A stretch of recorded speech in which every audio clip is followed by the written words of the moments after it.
सातारा जिल्हाधिकारी कार्यालयात राष्ट्रवादीचा गट स्थापन, अनिल देसाई यांची प्रतोदपदी निवड।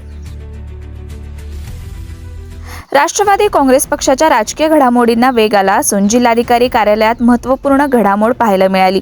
जिल्हाधिकारी यांच्या समोर राष्ट्रवादी काँग्रेस पक्षाचा अधिकृत गट स्थापन करण्यात आला। यावेळी पक्षाच्या पदाधिकारी आणि लोकप्रतिनिधींची उपस्थिती पाहायला मिळाली। पक्ष संघटना अधिक मजबूत करण्याच्या दृष्टीने हा निर्णय महत्त्वाचा मानला जात आहे।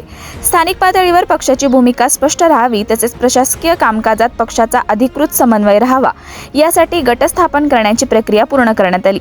याचवेळी पक्षाच्या प्रतोदपदी अनिल शिवाजीराव देसाई यांची एकमताने निवड करण्यात आली। त्यांच्या निवडीमुळे पक्ष संघटनेला नवसंजीवनी मिळेल असा विश्वास कार्यकर्त्यांकडून व्यक्त केला जात आहे। अनिल देसाई यांनी यापूर्वीही विविध राजकीय आणि सामाजिक कामांमधून सक्रिय भूमिका बजावली असून संघटन कौशल्यासाठी ते ओळखले जातात। पक्ष प्रतोद म्हणून त्यांच्यावर आता पक्षाच्या समस्यांमध्ये समन्वय साधणे, पक्ष निर्णयाची अंमलबजावणी सुनिश्चित करणे आणि स्थानिक स्तरावर पक्षाची भूमिका प्रभावीपणे मांडण्याची महत्त्वाची जबाबदारी असणार आहे।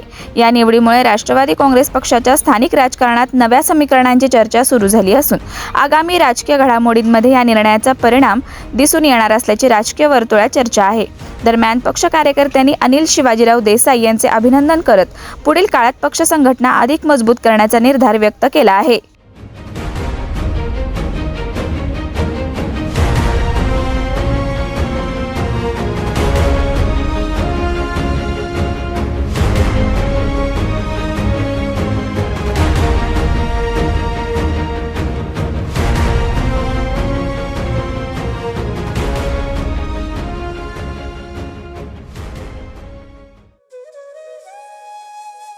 अशाच नवनवीन अपडेट्ससाठी आमच्या खबर गावाकडची या चॅनेलला सबस्क्राईब करा, आमचे व्हिडिओ लाईक करा आणि शेअर करा।